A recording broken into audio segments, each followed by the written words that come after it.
구약성경 레위기 11장 44절, 45절 두 개의 절 말씀입니다. 구약성경 레위기 11장 44절부터 45절까지 두 절 말씀 함께 묵상하도록 하겠습니다. 다 찾으신 줄 믿고 우리 한 목소리로 함께 읽겠습니다. 시작. 나는 여호와 너희의 하나님이라. 내가 거룩하니 너희도 몸을 구별하여 거룩하게 하고 땅에 기는 길짐승으로 말미암아 스스로 더럽히지 말라. 나는 너희의 하나님이 되려고 너희를 애굽 땅에서 인도하여 낸 여호와라. 내가 거룩하니 너희도 거룩할지어다. 아멘. 잠시 기도하겠습니다. 사랑하는 주님, 감사합니다. 주님, 오늘도 귀한 하루를 허락하여 주시고 또 이 하루를 마무리하는 이 시간을 허락하여 주시니 주님 진정으로 감사드립니다. 또한 우리가 이 수요일 저녁을 하루를 마무리하면서 그냥 마무리하는 것이 아니라 하나님 앞에 나와 예배하고 또 찬양하고 기도로 간구함으로 하루를 마무리하게 하시니 주님 진정으로 감사드립니다. 아버지, 이 시간 주의 말씀을 통하여서 이 말씀 안에 담겨진 하나님의 마음과 하나님의 뜻을 깊이 깨닫고 돌아가는 귀한 시간 될 수 있도록 인도하여 주시옵소서. 주님 감사합니다. 거룩하신 예수님의 이름으로 기도드렸습니다. 아멘. 함께 읽은 말씀을 가지고 우리를 구별하시는 이유라는 제목으로 함께 말씀을 나누도록 하겠습니다. 여러분 혹시 그 성미 기억나십니까? 성미? 다들 기억나시죠? 네. 요즘 교회에는 없어졌지만 우리 오래전에 교회에는 이 성미라는 제도가 있지 않았습니까? 네. 한자 뜻을 그대로 풀면은 거룩한 쌀이라는 의미입니다. 성미, 거룩한 쌀. 이 성미는 우리 어머니들이 밥을 지을 때마다 일정 양의 쌀을 따로 떼어 놓았다가 주일이 되면 아니면 교회에 오게 되면은 교회에 비치되어 있던 성미함에 담았던 그것을 의미하지요. 굉장히 오래된 교회의 전통인데 어느 순간 없어지지 않았습니까? 이 성미는 교회 내에 있는 경제적으로 어려움을 당하고 있는 그런 성도들을 위해서 사용되기도 했고 이웃을 위한 구제 용품으로 사용하기도 했습니다. 그리고 제 기억으로는 교역자의 생활을 위해서도 쓰였던 것 같습니다. 제가 어렸을 때 교회로 들어오자마자 항상 이 교회 입구에는 헌금함과 이 성미함 이 두 개가 있었던 것 같습니다. 이 성미함은 항상 무언가로 차 있었던 것 같습니다. 때로는 이 쌀 가마가 옆에 세워져 있었던 적도 있었던 것 같습니다. 교회 입구로 들어오면 그래서 항상 이 쌀 특유의 그 풍미라고 해야 될까요? 그 특유의 냄새가 이렇게 풍기는 것을 이렇게 기억이 납니다. 지금 생각해보면 이 성미 제도는 굉장히 좋은 제도였던 것 같습니다. 그냥 뭔가 떠올리기만 해도 그냥 따뜻한 전통 같은 그런 느낌입니다. 그런데 세상이 점점 더 이렇게 살만해지고 더 이상 쌀이 없어서 생활 유지를 못하는 분들이 없어지자 자연스럽게 이 성미 제도도 없어지지 않았나라는 생각이 듭니다. 어찌되었든 이 성미라는 것은 특별한 용도를 위해 쌀을 따로 떼어놓는 것을 의미합니다. 근데 성미 외에도 우리가 하나님을 예배하기 위해서 따로 떼어놓은 물건들이 있지 않습니까? 그리고 우리는 그 물건들을 성물이라고 부릅니다. 오직 예배를 위해 하나님을 위해서 따로 구별해 놓은 물건들을 거룩한 물건, 구별된 물건이다 라는 의미에서 성물이라고 부르는 것이죠. 또한 저와 여러분에게 주어진 이 성도라는 신분도 마찬가지인 것 같습니다. 거룩한 무리들이라는 의미의 성도는 따로 어떤 특별한 목적을 위해서 떼어놓은 사람들이라는 의미이기도 합니다. 근데 중요한 것은 성미나 성물 같은 경우는 우리 인간들이 하나님을 예배한다는 어떤 특별한 목적을 위해 따로 떼어놓은 것이라면 성도는 우리 인간들이 따로 떼어놓은 것은 결코 아닐 것입니다. 그래서 중요한 것은 하나님께서 특별한 목적을 가지고 따로 떼어놓은 사람들, 그 사람들이 바로 성도라는 것이지요. 이 사실은 성도로 세워진 우리에게는 너무나 큰 은혜일 것입니다. 아무것도 아니고 아무런 자격이나 공로도 없이 죄인에 불과한 우리들인데 하나님께서 그런 우리들을 한 사람 한 사람을 택하시고 부르시고 자녀 삼아 주셨고 또한 하나님의 특별한 목적을 위해서 따로 떼어놓으셨다는 이 성도라는 사실이 정말로 큰 은혜인 것 같습니다.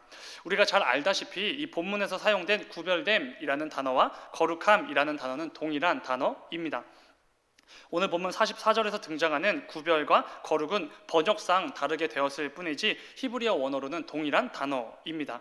하나님께서는 아무것도 아닌 이스라엘 민족을 택하시고 부르셨습니다. 그리고 그들을 하나님의 백성으로 삼아 주셨습니다. 이스라엘이 뭔가 뛰어나고 강하고 열정이 있어서가 아니었습니다. 그냥 아무것도 아닌 민족에 불과했던 이스라엘을 하나님께서 전적으로 택하시고 구별된 그리고 거룩한 백성으로 부르셨다는 것입니다. 중요한 것은 하나님은 그 백성들을 부르신 후에 그들에게 거룩할 것을 요구하신다는 것입니다. 세상의 수많은 민족들 중에서 이 이스라엘만큼은 구별된 하나님의 백성이 되기를 원하셨다는 것이지요. 오늘은 말씀을 통해 그렇다면 하나님께서는 왜 이스라엘 백성들을 구별되게 하셨는가, 이 부분에 대해서 나누어 보려고 합니다. 하나님은 이 이스라엘 백성들을 왜 거룩하게 하셨는가, 이 질문에 대해서 나누어 보고자 합니다. 그런데 이 질문이 저와 여러분에게 너무나도 중요한 이유가 있습니다. 왜냐하면 우리 모두는 이스라엘 백성과 마찬가지로 하나님께서 택하시고 부르시고 세우신 거룩한 성도이기 때문에 그렇습니다. 우리가 이 땅을 살아갈 때에 반드시 가지고 살아가야 할 신분이 바로 거룩한 무리 성도인데, 이 거룩함에 대해서 정확히 알아야지 저와 여러분에게 주어진 이 성도라는 신분에 걸맞는 삶을 온전히 합당하게 잘 살아낼 수 있을 것이기 때문입니다. 그리고 하나님께서 왜 우리들에게 구별되라고 거룩하라고 말씀하셨는지 그 이유를 알게 된다면 우리는 구별됨, 거룩함의 의미를 더욱더 정확히 알게 될 것이고, 이 거룩함을 위해서 더욱더 애쓰는 삶을 살게 될 것이기 때문입니다. 이 시간 말씀을 통해 하나님께서 우리에게 어떤 마음과 또 어떤 뜻을 깨닫게 해주시는지 귀 기울이는 귀한 시간이 되기를 소망합니다. 우리가 거룩해야 되는 이유를 설명해야 하는 어떤 자리가 이게 만들어지게 된다면 저는 이렇게 설명할 것 같습니다. 우리가 구별되어야 되는 이유, 우리가 거룩해야 하는 이유는 하나님께서 거룩한 분이시기 때문입니다. 이렇게 답변을 드릴 것 같습니다. 우리를 성도로 부르신 하나님께서 거룩하고 구별된 분이시기 때문에 우리 역시도 거룩해야 한다는 것이죠. 오늘 본문 44절은 이렇게 말합니다. 본문 44절, 나는 여호와 너희의 하나님이라. 내가 거룩하니 너희도 몸을 구별하여 거룩하게 하고. 아멘. 하나님께서는 내가 거룩하니 너희도 거룩하라 라고 분명히 말씀하셨습니다. 우리가 믿는 하나님은 당연히 거룩하신 분이십니다. 그런데 혹시 이 하나님의 거룩함, 이게 도대체 무엇일까 좀 깊게 좀 생각해 보신 적이 있으십니까? 도대체 이 하나님의 거룩함이란 무엇을 말하는 것인가? 우리는 성도로서 하나님의 거룩함에 대해서 깊게 생각해 보아야 할 것입니다. 도대체 하나님의 거룩함이란 무엇인가? 이것을 좀 이해하기 위해서는 이 창세기 그리고 출애굽기, 그러니까 모세오경이 기록된 그때 고대근동 당시의 상황을 좀 생각해 보면 될 것 같습니다. 그 부분을 염두에 두고 말씀드리도록 하겠습니다. 도대체 하나님의 거룩함이란 무엇인가? 제가 청소년부 아이들과 함께 예배하던 중에 언젠가 이런 질문을 던진 적이 있습니다. 거룩이 뭘 것 같아요? 이렇게 물어본 적이 있습니다. 그때 대부분은 이런 대답을 했습니다. 거룩이 이제 영어로 홀리이지 않습니까? 그래서 이렇게 홀리함, 이런 것들을 좀 대답한 것 같습니다. 아니면 깨끗함, 아니면 새하얀 이미지, 이런 것들을 떠올리는 것 같습니다. 이 청소년들은 그렇게 대답했지만 저와 여러분도 사실 마찬가지지 않겠습니까? 한번 거룩을 한번 떠올려 보시기 바랍니다. 어떤 이미지들이 연상되시는지. 우리가 보통 하나님은 거룩하시다 라고 말할 때 여기에서 이 거룩에 대해서 생각을 해보면은, 제가 혹시 몰라서 이 구글에다가 이 검색 포털에다가 검색을 해봤는데 이런 현상이, 이런 이미지가 이렇게 검색이 됐습니다. 이 예수님의 형상이 있고 그 주변을 새하얀 비둘기가 이렇게 수십 마리가 이렇게 날아다니는 그런 이미지도 있었고, 엄청 밝고 하얀 빛이 막 쏟아지는 그런 이미지들이 대부분이었습니다. 근데 우리가 보통 하나님은 거룩하시다라고 말할 때 여기에서 말하는 그 거룩은 뭔가 새하얗고 아니면 순백의 비둘기 같은 그런 이미지를 연상시키는 그런 거룩은 아닙니다. 거룩이라는 단어의 원래 뜻은 구별되다, 구분짓다, 분리하다라는 의미입니다. 이 말은 우리 하나님은 구별되신 분, 구분되신 분, 분리되신 분이라는 의미겠죠. 그렇다면 여기서 굉장히 중요한 질문이 하나 생길 것입니다. 하나님의 거룩함은, 하나님은 구별되시고 구분이 되시고 분리가 되시는 분이심을 말하고 계시는데, 그렇다면 뭐로부터 구별이 되신 분이신가? 뭐로부터 구분이 되시고 뭐로부터 분리가 되신 분이신가? 이런 질문이 생길 것입니다. 아마도 이 질문에 대한 답변을 이어가다 보면은 우리에게 왜 구별되어야 되는지, 왜 거룩하라고 말씀하셨는지를 알게 될 것입니다. 고대 근동에는 수없이 많은 신들이 있었습니다. 이 표현보다는, 그러니까 단순하게 신이 많았다라는 표현보다는 사람의 눈에 보이는 모든 것들을 신으로 여겼다, 이 표현이 더 맞을 정도로 굉장히 많은 우상신들이 판을 치던 시대였습니다. 태양, 달, 별, 바다, 산, 나무, 큰 바위, 소, 메뚜기, 그리고 애구방, 파로까지. 조금 우월해 보이는 사람까지도 신으로 여겼던 시대가 바로 그 고대 근동 당시였습니다. 이게 바로 신에 대한 인간들의 인식, 지식이었던 것이죠. 우리 하나님께서는 바로 이런 우상신들과 철저하게 분리가 될 필요가 있으셨던 것 같습니다. 하나님께서 구별되신 분이라는 하나님의 거룩함은 이것을 의미합니다. 세상에 판치고 있는 거짓신들과는 완전히 구별되신 진짜 참 신이신 하나님, 이것을 말하는 것입니다. 셀 수도 없이 많고 세상에 차고 넘치는 그러나 피조물에 불과한 이 거짓신들 중에서 구별되신, 분리되신, 구분되신 유일하신 참신이신 하나님, 이게 바로 거룩하신 하나님이라는 말의 의미라는 것이죠. 그리고 그 하나님을 가리켜 우리는 거룩하신 하나님이라고 고백하는 것입니다. 그래서 거룩하신 하나님이 처음으로 등장하는, 그러니까 본인을 처음으로 계시하시는 창세기 1장 1절은 이렇게 말합니다. 태초에 하나님이 천지를 창조하시니라. 그러니까 하나님께서 세상 모든 것들을 창조하셨다라는 말입니다. 피조물에 불과한 것들을 신으로 여기며 그것들을 숭배하고 신앙하는 그 사람들을 향하여서 얼마나 답답하셨으면 하나님을 계시해 주시는 그 말씀의 첫 번째 성경인 창세기에서 이렇게 시작하는 것입니다. 하나님께서 너네가 신으로 섬기는 그 모든 것들도 창조하신 분이시다, 이렇게 말씀하고 계신다는 것이죠. 너희가 믿는 태양과 달, 그거 그냥 내가 창조한 피조물에 불과해. 너희가 믿는 그 태양의 아들 애굽왕 바로도 내 피조물에 불과해 라고 말씀하신다는 것이죠. 나는 너희가 믿는 거짓신들과는 전혀 다른 구별된 유일한 진짜 신이다, 이렇게 직접 자신을 계시하고 계신다는 것입니다. 하나님께서는 고작 피조물에 불과한 것들을 신으로 여기는 그 당시의 사람들에게 피조물에 불과한 가짜 신들로부터 하나님만이 구별되신 유일하신 참 하나님이심을 드러내실 필요가 분명히 있었다는 것입니다. 모세는 그런 거룩한 하나님을 향해 이렇게 찬양합니다. 출애굽기 15장 11절 말씀을 보면은 여호와여, 신중에 주와 같은 자가 누구니이까? 주와 같이 거룩함으로 영광스러우며 찬송할 만한 위엄이 있으며 기이한 일을 행하는 자가 누구니이까? 아멘. 모세의 찬송이었습니다. 세상 수많은 거짓 신들 중에 하나님과 같은 신이 없다고 말합니다. 영광을 받기에, 찬송을 받기에 합당하신 위엄을 가지신 유일하신 거룩하신 하나님이심을 찬양하고 있다는 것이죠. 우리의 높임과 찬양과 영광을 받기에 합당하신 유일하신 분은 오직 거룩하신 하나님 한 분이십니다. 이것을 바로 찬양하고 있다는 것입니다. 또한 시편 99편을 보면은 시편 기자는 거룩하신 하나님을 이렇게 찬양합니다. 99편 1절에서 3절입니다. 여호와께서 다스리시니 만민이 떨 것이요, 여호와께서 구룹 사이에 좌정하시니 땅이 흔들릴 것이로다.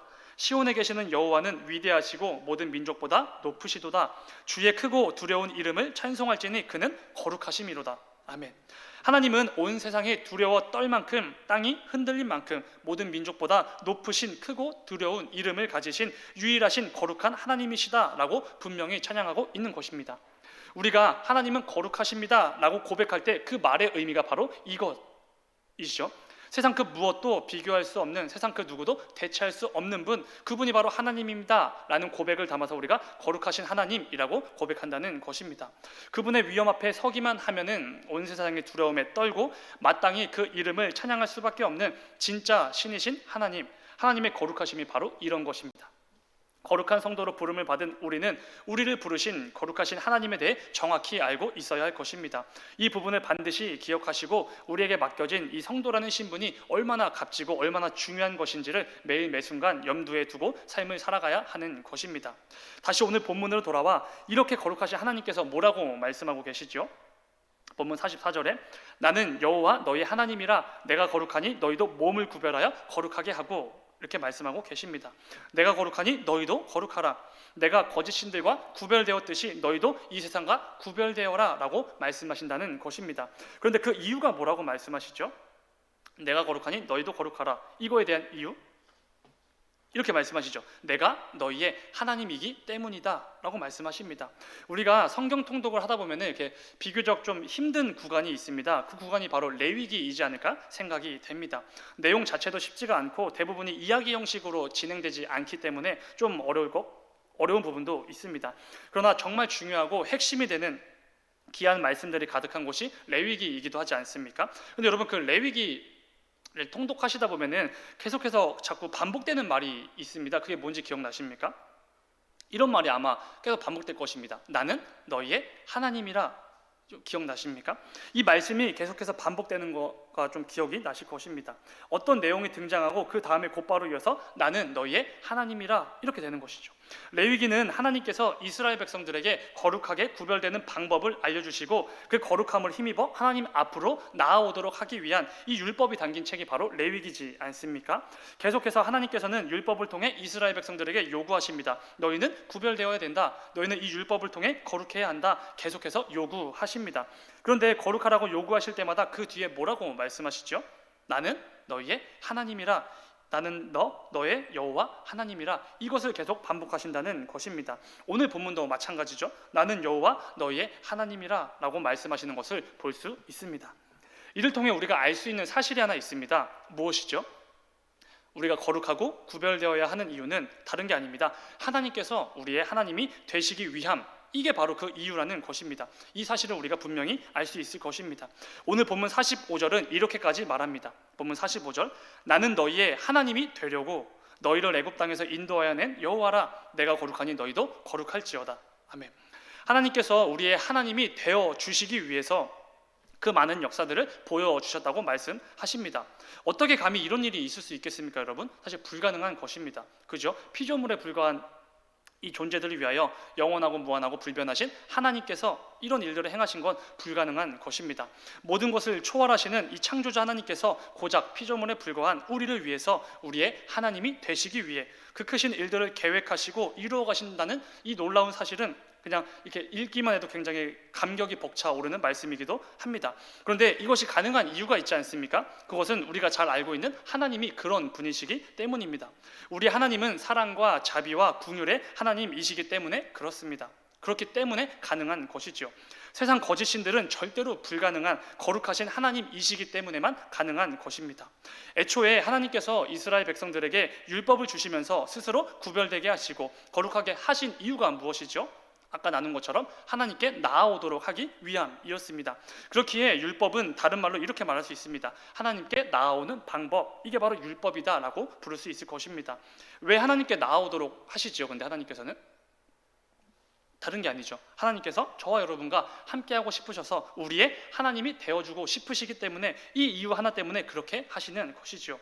하나님이 이 세상을 창조하신 목적도, 이 세상에 우리 인간을 창조하신 목적도 다른 것이 아닙니다. 우리와 함께하고 싶으셔서 이 목적 하나를 위해서 이 세상을 창조하신 것이죠. 하나님께서 이스라엘 백성들에게 원하셨던 것은 처음부터 끝까지 이거였습니다. 너희는 내 백성이 되고 나는 너희의 하나님이 되리라. 이거 하나였습니다. 그런데 여러분, 우리가 잘 알다시피 이스라엘 백성들이 어떤 민족입니까? 호락호락한 민족이 아니지 않습니까? 그 큰 기적들을 목격하고도 하나님의 인도하심을 경험하고도 하나님의 은혜와 사랑을 충만하게 누리고도 하나님을 떠나고 하나님을 배신했던 자들이 바로 이 이스라엘 백성들입니다. 그런데 중요한 것은 우리 역시 마찬가지지 않습니까? 의인은 없나니 하나도 없다라는 이 말씀처럼 생각하는 것마다 악하고 살면 살수록 죄만 더해가는 비참한 죄인들이 바로 우리들입니다. 사도 바울은 우리의 현실에 대해서 이렇게 말합니다. 로마서 3장 23절 말씀, 모든 사람이 죄를 범하였음에 하나님의 영광에 이르지 못하더니. 아멘. 이게 바로 우리의 현실이지요. 우리는 애초에 하나님께 나아갈 수 없는 죄인들입니다. 애초에 거룩하신 구별되신 하나님과 함께할 수 없는 자들이 바로 우리의 현실이라는 것이죠. 이것을 기억하면서 다시 오늘 말씀의 제목을 한번 읽어볼까요? 오늘 말씀의 제목, 우리를 구별하시는 이유. 네. 그 이유가 무엇일까요? 네, 간단하죠. 이것이 우리가 하나님과 함께할 수 있는 유일한 방법이기 때문에 그렇습니다. 이것이 우리가 하나님께 나아갈 수 있는 방법이기 때문에 그런 것이죠. 우리가 구별되지 않으면, 우리가 거룩하지 않으면 우리는 구별되신 하나님, 거룩하신 하나님과 애초에 함께할 수 없기 때문에 그렇습니다. 하나님은 우리와 함께 하고 싶으셔서 이 세상과 인간을 창조하셨습니다. 그런데 인간의 타락으로 인해서 죄인이 되어버린 우리는 더 이상 하나님과 함께할 수가 없게 된 것이죠. 하지만 여전히 우리를 향한 사랑과 긍휼하심을 넘치도록 소유하신 하나님이시기에 여전히 우리와 함께 하고 싶으시고 우리와 교제하고 싶으신 그 하나님이시기에 택하신 방법이 바로 우리를 거룩하게 하시고 우리를 구별되게 하신 방법, 이거라는 것이죠. 사랑하는 여러분, 이것은 너무나 큰, 너무나 놀라운 은혜입니다. 그냥 우리를 포기해버리시고 다시 거룩하고 구별된 피조물을 창조해 나가시면 될 것인데 끝까지 우리를 놓지 않으신 것입니다. 우리를 버리지 않으셨다는 것이죠. 하나님의 놀라운 은혜입니다. 애초에 거룩하고 구별된 존재로 창조된 우리 인간이지만 우리에게 허락된 이 자유의지를 통해서 범죄했고 타락했습니다. 그리고 결국 죄인이 되어 버렸습니다. 버림받아도 할 말이 없는 존재들이 바로 우리들이지 않습니까? 내쫓기는 것이 마땅한 것이 바로 우리들입니다. 그런데 하나님은 그런 우리들마저도 거룩하다 여겨주시고 구별된 자들이라고 불러주셨습니다. 그래서 우리에게 아무런 자격도 없고 기준에 합하지도 못하지만 성도라는 신분을 주어주신 것입니다. 이것이 얼마나 큰 은혜인지 비참한 죄인에 불과한 우리들을 향한 하나님의 형언할 수 없는 놀라운 은혜인지를 결코 잊어선 안 됩니다. 중요한 것은 여기서 끝나는 게 아니라는 것이죠. 성경 말씀은 항상 여기까지만 말씀하시고 끝나지 않는다는 것입니다. 하나님께서는 분명히 말씀하시죠. 내가 거룩하니 너희도 거룩할지어다. 앞서 나눈 것처럼 거룩하신 하나님을 깨닫고 나도 거룩한 자가 되어야 한다는 이 사실을 깨닫고 거기서 멈춘다면 아무것도 아닌 것입니다. 그러니까 기독교 자체가 성립이 안 되겠죠. 반드시 우리도 거룩해져야 한다는 것입니다. 히브리서 기자는 이렇게 말합니다. 히브리서 12장 14절 말씀을 보면은 좀 더 이렇게 이해를 좀 쉽게 하기 위해서 현대인의 성경 버전을 제가 띄워놓았습니다. 제가 읽겠습니다. 여러분은 모든 사람들과 화목하게 지내고 거룩함을 추구하십시오. 거룩해지지 않고서는 아무도 주님을 보지 못할 것입니다. 아멘. 우리는 끊임없이 구별되기 위해 거룩함을 추구해야 합니다. 애초에 그런 존재들입니다. 성도는요. 구별되지 않고서는 거룩해지지 않고서는 우리는 주님을 보지 못하기 때문이 그렇습니다. 사랑하는 여러분, 반드시 기억하시기 바랍니다. 우리의 구별됨은 애초에 선택이 아닌 것입니다. 우리의 거룩함은 가능하면 해야지, 좀 형편이 나아지면 해야지, 이 정도로 여겨도 되는 게 결코 아니라는 것입니다. 특별히 요즘 코로나19 상황 이후에 어떻게 잘들 지내고 계신지 잘 모르겠습니다. 그러니까 영적으로 말입니다. 하나님께서 택하시고 부르신 성도답게 그 거룩한 삶을 잘 감당해내고 살고 계신지 잘 모르겠습니다. 혹시 내 삶 속에서 구별됨을 위해서 어떤 애쓰는 모습이 없지는 않은지, 아니면 거룩함을 추구하는 모습을 그냥 기본적으로 찾기가 힘들진 않은지 우리의 삶을 반드시 점검해 보아야 할 것입니다. 오늘 말씀을 기억하시면서 혹시 그동안 구별되지 못한 내 삶의 부분들이 있다면 내 삶을 점검하고 돌아보는 귀한 시간이 되길 소망합니다. 말씀 맺도록 하겠습니다. 베드로 사도는 이렇게 말합니다. 베드로전서 1장 15절 16절입니다. 오직 너희를 부르신 거룩한 이처럼 너희도 모든 행실에 거룩한 자가 되라. 16절 기록되었으되 내가 거룩하니 너희도 거룩할지어다 하셨느니라. 아멘. 우리를 성도로 부르신 하나님께서 거룩하신 분이시기에 우리 역시도 거룩한 자가 되라고 권면하고 있습니다. 그런데 여기서 중요한 것은 이 베드로가 굳이 모든 행실에 대하여서 거룩한 자가 되라고 말하고 있다는 것입니다. 그냥 거룩한 자가 되라 이게 아니라 모든 행실에 대하여 거룩한 자가 되어야 합니다. 이렇게 말하고 있다는 것이죠. 이 말씀은 이 세상을 살아가는 저와 여러분에게 너무나 중요한 말씀이기도 합니다. 베드로가 굳이 모든 행실이라고 말하는 이유는 성도의 거룩함은 교회나 교회 공동체 내에서만 발동되는 그런 거룩함이 아니기 때문에 그렇습니다. 성도의 거룩함은 장소와는 상관이 없다는 것입니다. 내가 누구랑 있느냐도 전혀 상관이 없다는 것이죠. 내가 누구냐도 하나도 상관이 없다는 것입니다. 성도는 자신이 지금 있는 그 모든 곳에서 거룩함을 드러내야 합니다. 성도는 누구랑 있든지 그 사람들에게도 거룩함을 드러내야 한다는 것입니다. 모든 행실에 거룩한 자가 되라.